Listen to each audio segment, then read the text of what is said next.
Bonjour à tous les joyeux auditeurs de Radio Théolis. Vous êtes bien à l'écoute de l'émission Le Monde tel qu'il est. Je suis Vincent Lequen et je suis très heureux de vous proposer la 30e édition. C'est une forme d'anniversaire puisqu'on a commencé à peu près il y a une bonne année désormais. Donc de notre émission que nous consacrons chaque semaine à une problématique géopolitique, même si la semaine dernière on a été un petit peu en marge de la notion de géopolitique. Cette semaine, vous allez le voir tout de suite, je vous propose de revenir à un sujet d'actualité, d'histoire et d'actualité en même temps, tout à fait géopolitique. Et vous allez tout de suite comprendre et être d'accord avec moi, puisque je vais vous parler du conflit qui persiste et qui existe en République démocratique du Congo, la RDC comme on dit familièrement. Crise qui existe depuis longtemps, on va revenir sur l'histoire et sur l'historique, mais qui, ces derniers jours, au moment où je vous parle, a ressurgi un petit peu dans les médias et on va essayer de comprendre pourquoi, comment on est arrivé là, etc. C'est tout l'intérêt de suivre notre émission. Alors, on évoquera bien sûr l'histoire, l'historique de ce conflit, les forces en présence, le rôle de chacun, les ambitions de chacun. Mais comme on a désormais un petit peu l'habitude de le faire, je vous propose d'abord de replacer tout ça dans un contexte beaucoup plus simple qui est de présenter ce qu'est aujourd'hui la République démocratique du Congo pour mieux comprendre à qui on a affaire. Pour ceux qui ne connaîtraient pas bien ou peu ce pays. Alors, en matière de géographique et démographique, la superficie du Congo, donc de la République démocratique du Congo, est de 2 345 409 km² pour être précis, ce qui en fait le deuxième plus grand pays d'Afrique après l'Algérie en termes de superficie. La population, elle est en 2024 de 105 millions d'habitants. C'est un pays très peuplé, donc le quatrième pays le plus peuplé d'Afrique. La capitale, c'est Kinshasa. Et les villes principales, Lubumbashi, Muji-Mayi, Goma, Kananga, Kisangani, Bukavu. En matière de géographique, le Congo, c'est un vaste bassin du fleuve Congo, avec le fleuve Congo au centre, des forêts tropicales denses et qui jouent d'ailleurs un jeu dans les conflits, de la savane, des montagnes plutôt à l'est. Le climat, lui, est chaud et humide dans le bassin du fleuve et plus sec et frais vers le sud. En matière politique et d'administration, on est sur un régime, une république semi-présidentielle. Félix-Antoine Tshisekedi Chilombo a été réélu et le président actuel a été réélu en janvier 2024. Quant au Premier ministre, c'est une dame qui s'appelle Judith Suminwa Tuluka et qui est en place depuis avril 2024.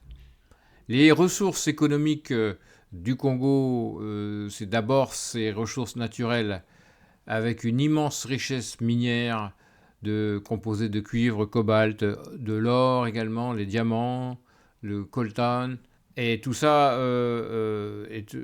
en fait un pays avec de ressources naturelles très importantes. Évidemment, ça joue en géopolitique. Il y a également un énorme potentiel hydroélectrique avec les fleuves qui composent le Congo et 80 millions d'hectares de terres arables. Donc là aussi, un potentiel économique très important. Et pour autant, c'est tout paradoxe du Congo, malgré ses richesses naturelles que peu d'autres pays peuvent se vanter d'avoir, 2/3 de la population vit sous le seuil de pauvreté. Alors cette population, justement, elle est composée de 250 ethnies qui sont répertoriées au Congo. La langue, c'est le français officiellement, c'est la langue officielle. Et il y a 4 langues nationales, le Kikongo, le Lingala, le Chiluba et le Swahili, et plus de 200 langues locales évidemment. Le pays est à majorité chrétienne et à minorité musulmane. Voilà ce qu'on pouvait dire sur la présentation du Congo. À présent, on va revenir donc sur ce conflit qui est une crise complexe, disons-le franchement, et qui est prolongé, ne date pas d'hier, et elle affecte le pays depuis donc de plusieurs décennies désormais. Et évidemment, ça ne joue pas favorablement pour son développement, on l'a déjà un petit peu mentionné. Alors le conflit actuel, il trouve ses racines dans les luttes post-coloniales pour le pouvoir qui ont suivi l'indépendance de la RDC en 1960. Les tensions ethniques, les rivalités politiques, la corruption et la convoitise des ressources naturelles qu'on vient d'évoquer ont alimenté évidemment les conflits successifs. Et disons-le, la situation s'est particulièrement détériorée dans les années 1990, notamment dans l'est du pays, à la frontière avec plusieurs pays voisins. On va bien sûr y revenir, c'est là la problématique importante. Bien, alors il y a, selon les historiens, disons deux guerres du Congo. La première guerre du Congo qui est située aux alentours de 1996 à 1997, qu'on a appelée aussi la guerre de libération. Elle a conduit au renversement du président Mobutu Sese Seko par l'Alliance des forces démocratiques pour la libération du Zaïre. AFDL, on reviendra sur ces sigles aussi.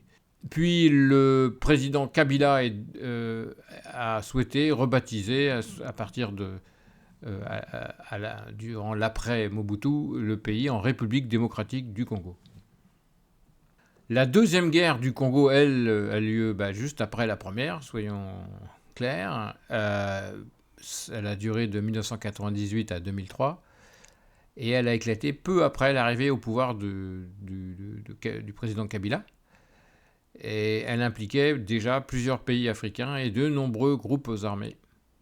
Elle a eu des conséquences dévastatrices sur la population civile, notamment en termes de violences sexuelles et de déplacements. C'est une guerre, évidemment c'est un paradoxe ce que je vais dire, mais c'était une très sale guerre, peu médiatisée en tout cas en Occident, mais ça mérite d'être dit quand même. Bien. Alors ça, on va dire que c'est un petit peu l'historique qui nous a amené à la situation actuelle. Aujourd'hui, on a donc plusieurs groupes armés actifs. Le mouvement du 23 mars, qu'on appelle le M23, qui est l'un des groupes rebelles les plus actifs et qui est souvent accusé, à juste titre, probablement, de nombreuses exactions au-delà des faits de guerre. La deuxième force, c'est les forces démocratiques alliées, qui sont considérées comme le groupe le plus violent de la région. Et il y a également plusieurs autres groupes armés et milices qui sont actifs dans l'est du pays. Au-delà donc de ces groupes armés qui sont de la rébellion, qui relèvent de la rébellion, il y a aussi, et c'est très important, l'implication des pays voisins. J'allais dire le premier qui vient à l'esprit lorsqu'on évoque le Congo, c'est le Rwanda, que le gouvernement congolais accuse de soutenir le mouvement M23 dont on a parlé juste avant, ce qui n'est pas assumé par le gouvernement rwandais, le gouvernement de Kigali, la capitale rwandaise. Mais il n'y a pas que le Rwanda qui semble impliqué, il y a aussi l'Ouganda, l'autre voisin, qui est souvent accusé, mais dans une moindre mesure quand même que le Rwanda, d'ingérence dans le conflit. Il faut dire que ces accusations, elles ont quand même été corroborées par des rapports de l'ONU et des déclarations de chancellerie occidentale. Pour autant, je le redis, ces deux pays n'assument pas, ne revendiquent pas une implication dans ces conflits qui s'éternisent.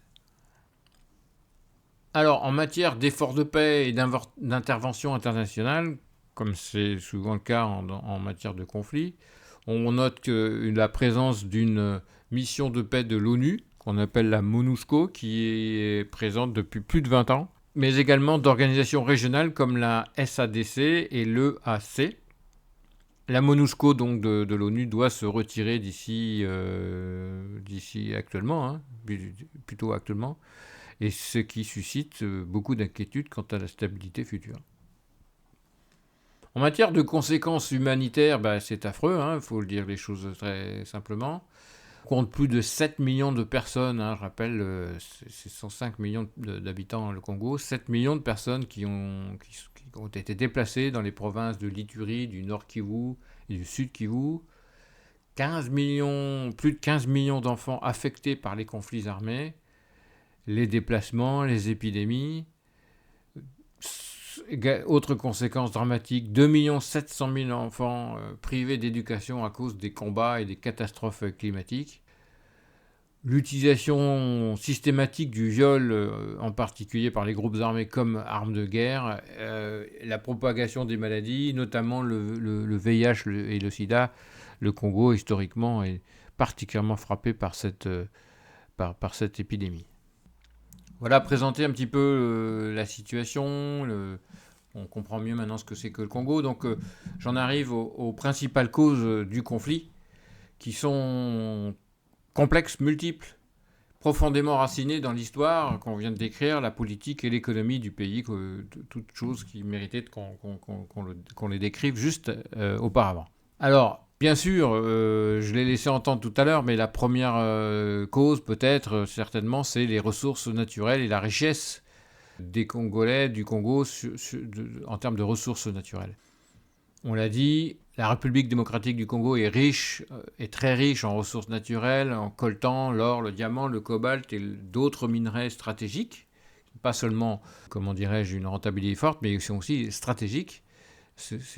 On a besoin dans le monde entier de ces minerais, et du coup, elles attisent les convoitises.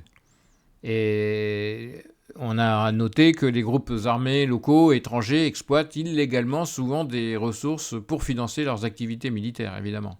Et également, on a également des acteurs étatiques, et non étatiques, mais étatiques, y compris les pays voisins comme le Rwanda ou l'Ouganda, qui sont accusés de piller les richesses minières à l'est du pays, que maîtrise très mal le gouvernement actuel. La deuxième cause, c'est l'héritage colonial et les divisions ethniques également. L'histoire coloniale du Congo a exacerbé les tensions ethniques en utilisant la stratégie du diviser pour mieux régner. Les frontières tracées arbitrairement par les puissances coloniales, autrefois, elles ont regroupé des communautés aux rivalités historiques. Les tensions ethniques persistent quand même, depuis toujours, notamment entre les communautés Hutus et Tutsis, exacerbées par l'épouvantable génocide rwandais de 1994, qui a entraîné un afflux massif de réfugiés, entre autres au Congo. La troisième cause de conflit, d'une situation aussi dégradée, c'est la faiblesse de l'État et des problèmes de gouvernance. Depuis l'indépendance de 1960, la RDC a souffert d'une gouvernance très faible, marquée par la corruption ou l'autoritarisme, ou les deux, notamment avec le président Mobutu. Et on n'a pas le temps d'évoquer quelques méfaits qui ont pu être décrits par le passé, mais également l'incapacité de l'État, plus généralement, à assurer la sécurité ou à fournir des services essentiels à la population. En tout cas, en conséquence, l'absence d'un État fort a permis la prolifération de 260 groupes armés, on l'a évoqué tout à l'heure, dans l'est du pays. C'est bien la preuve d'une non-maîtrise d'une partie du territoire et donc de la faiblesse de l'État.